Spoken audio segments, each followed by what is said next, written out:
What if I told you a 4,000-year-old temple just discovered in Jerusalem during this war proves that Joseph Smith did not borrow from the Masons? No, we've talked about this before, but actually, Joseph Smith restored the original priesthood symbols, and that this discovery points to who will really build the third temple. Welcome to the last dispensation. You're living in it.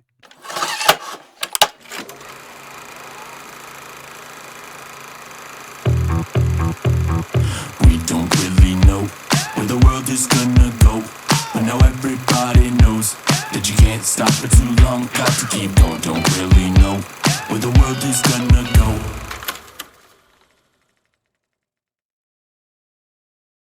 Deep beneath Jerusalem, archaeologists have discovered what they're calling Temple Zero, Melchizedek's ancient temple that contains the exact same symbols and patterns Joseph Smith restored in our modern LDS temples. Okay, Joseph Smith's adoption of the compass and the square was not a 19th century novelty. It is a rediscovery of symbols and rites that can be traced to the 3.5 millennia old temple of Melchizedek right underneath the city of David. Yes, many are talking about this for many different reasons, that the city of David is ground zero and it's not the Dome of the Rock, where the Dome of the Rock is.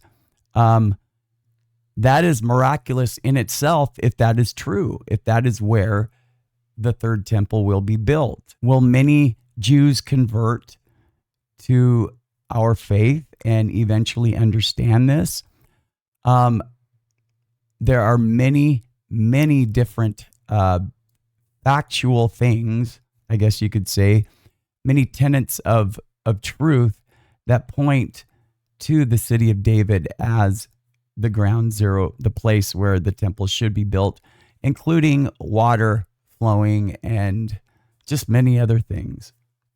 But I've got some neat stuff. The excavation nicknamed Temple Zero in the Israel My Channel video, which I'm going to show you some excerpts from that, shows the same ritual architecture, covenant tokens, and priestly motifs that Latter-day Saints experience in modern temples. So this excavation nicknamed Temple Zero in the Israel My Channel video, and I'll show you excerpts from that, shows the same ritual architecture, covenant tokens, and sorry, I've got a cold, shows the same ritual architecture, covenant tokens, and priestly motives that Latter-day Saints experience in our modern temples. Now, brothers and sisters, that continuity strengthens three conclusions, and I will show you. And I will show you some stuff from that video. But the restoration, one of them is the restoration really is a return to the order of Melchizedek, not borrowing from Masonry. Number two, the priesthood keys given to Joseph Smith for gathering Israel, Doctrine and Covenants, section 110, logically extend to the future Jerusalem temple. Priesthood holders will therefore lead, or at least jointly oversee, that house of the Lord. I believe that. And all covenant keepers, Latter-day Saints and yet to be converted Jews alike, belong to the 12 tribes of Israel and were participating in that building it. That resonates highly for me. And deeply. How could that be any other way?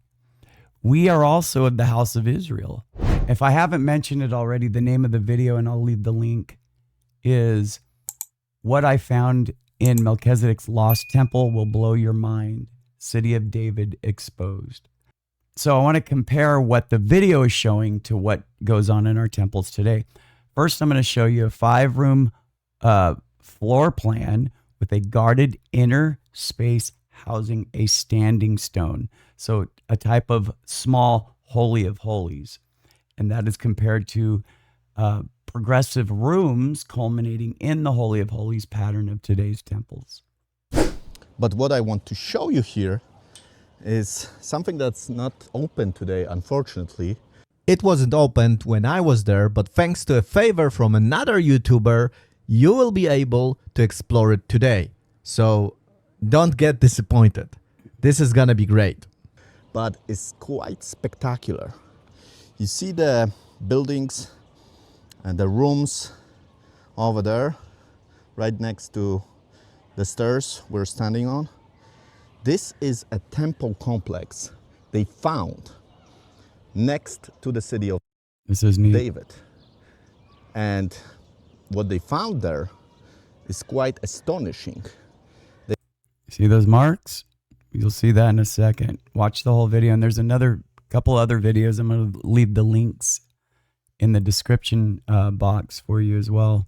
And in the first comment pinned. It's amazing, brothers and sisters. The compass and the square, the things that we have in our garments. This was not all made up. Washing and anointings with oil. They have found a place for pressing oil, so olive oil. They have found a standing stone, a matzavot, which is in this like metal box over there. And I have a 3D model of this finding, and I'll show you some shots of it.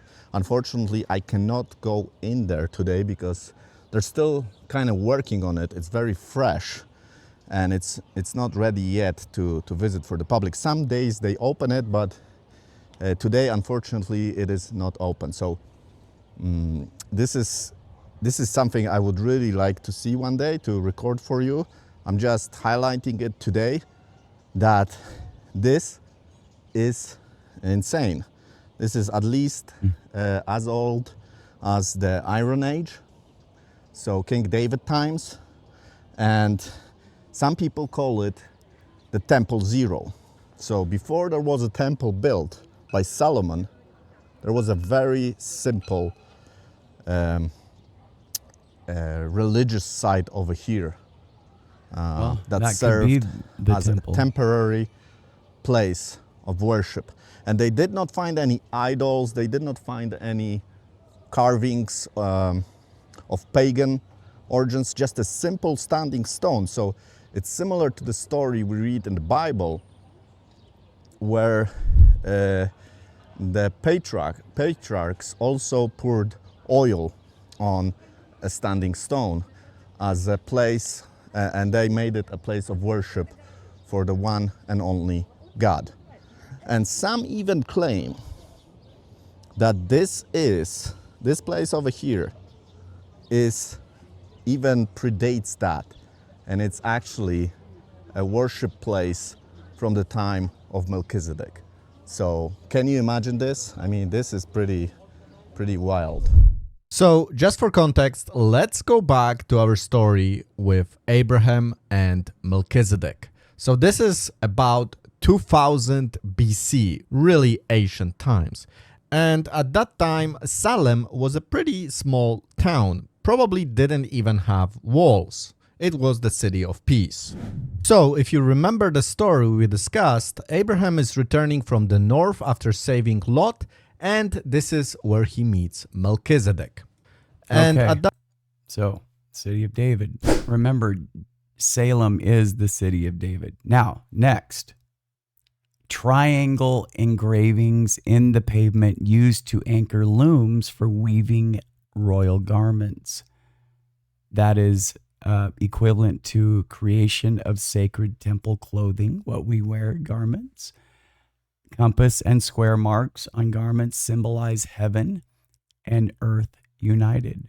And the first thing we see are those signs on the floor.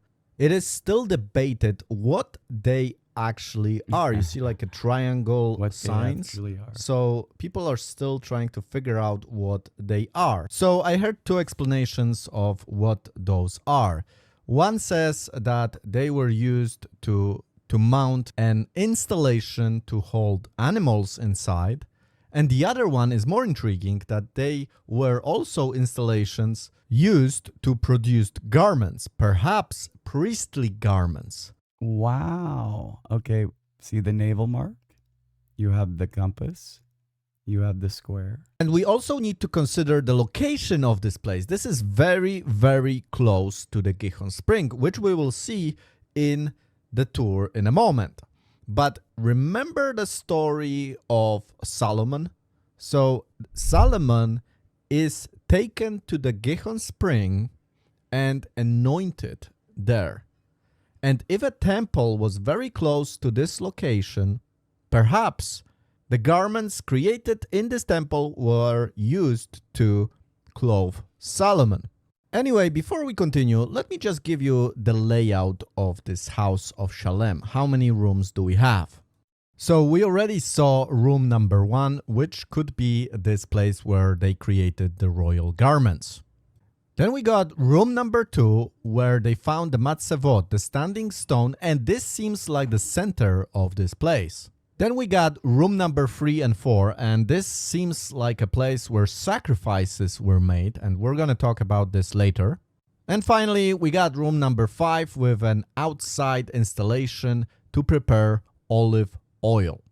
A hewn altar with a blood channel leading to a basin that is equivalent to an altar of sacrifice, prefiguring the sacramental altar and covenant making. Let's talk now about room number 3 and room number 4. And this one is also interesting because it looks like this room had some kind of an altar. So it seems like in this room some kind of sacrifices were made. Another indication that animals were sacrificed here is a channel that was found. And it was probably made to make the blood flow away from the altar. And here is my 3D model showing you how this place could have looked, showing you the altar, the channel, and the place where blood was gathered. External olive press dedicated to light and anointing. How does that correlate with us today? Consecrated oil for washings, anointings, and lamp symbolism in our temples. A small room over here, but also a hall where olive oil was gathered. So here again you can see my 3D reconstruction of this place. You can see the olive press, which pressed the olives and gathered olive oil into a container, and also this small room behind this installation. So to summarize, we have a room where ceremonial garments were probably made. We also have a room where they found a standing stone, a room with an altar, and finally an olive press.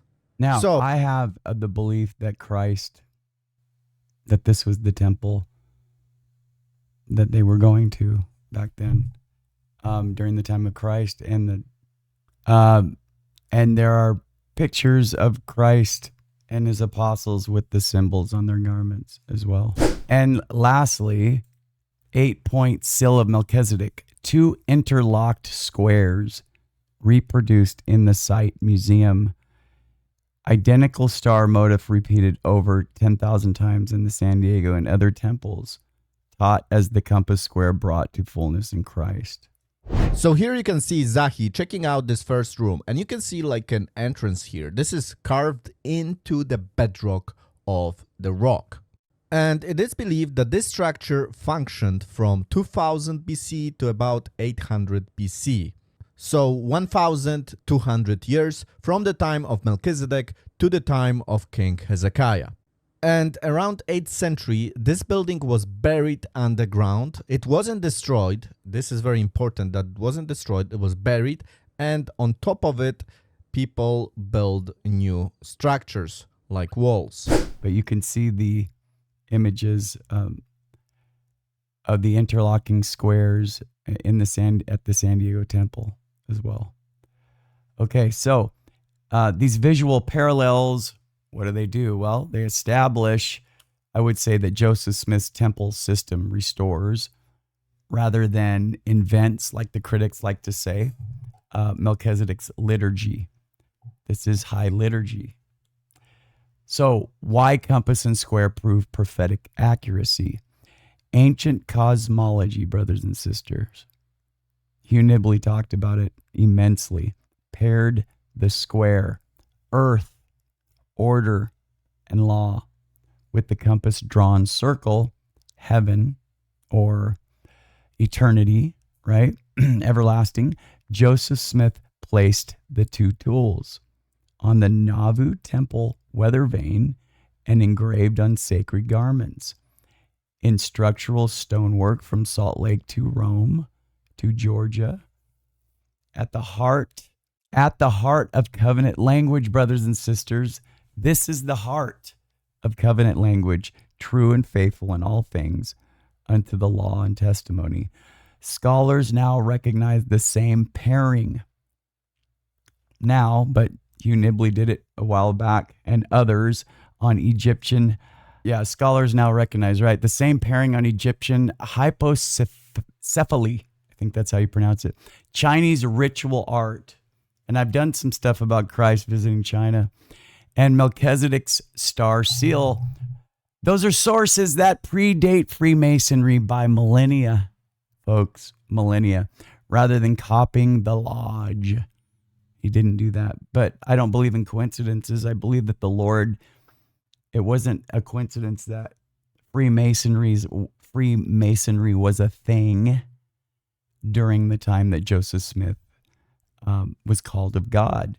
And it was there so that he could learn ritualism, maybe, and things about the compass and the square, and how that was a perversion of what the true temple was. That's where Masons get it from. What are Masons? They're temple builders. Was Christ a carpenter? Well, if you go back to the original translation of carpentry, Christ was not a carpenter. He was tecton. He was a tecton. He was a builder. He was a builder of stone. Yeah. He was the Mason. What do we call him? He is the chief cornerstone. He is the builder. And that's where Masons were the temple builders. And it all correlates back to Christ being the Mason, the chief Mason. Who will build the third temple? Well, we don't know, but keys for gathering Israel and leading the 10 tribes from the land of the north, gathering Israel on both sides of the veil, were handed to Joseph Smith by Moses in 1836. Read Doctrine and Covenants, section 110. Verse 11, those keys authorize priesthood leaders today to direct temple construction anywhere God commands. Nephi foresaw that converted Gentiles or Ephraim would nurse the house of Israel. And really, are we Gentiles? Well, we're of the house of Israel. Ephraim was of the house of Israel. Eventually, a Jew, anyone that was not a Jew was a Gentile, but the house of Israel, and help them build a holy city before the second coming. Read 1 Nephi chapter 22, specifically verses 8 through 11.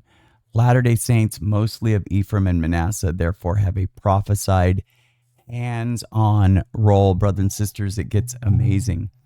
Early apostles Orson Hyde and Orson Pratt prayed explicitly that Latter-day Saints and believing Jews together would raise the end-time sanctuary in Jerusalem. Hyde's 1841 dedicatory prayer asked that the sons of Judah may return and build up Jerusalem again. Hence, priesthood holders will not replace Israel, but cooperate with covenant-keeping Jews who embrace the Messiah. Do we need to fear the Dome of the Rock? Maybe not. And when I say fear the Dome of the Rock, do we need to fear that has to be removed, or we need to build there? Well, if you watch the video, you'll notice, watch the whole video, that archaeologists in the video document a pre-Solomonic sanctuary on the ridge south of the current Temple Mount, the Gihon Silwan Spur.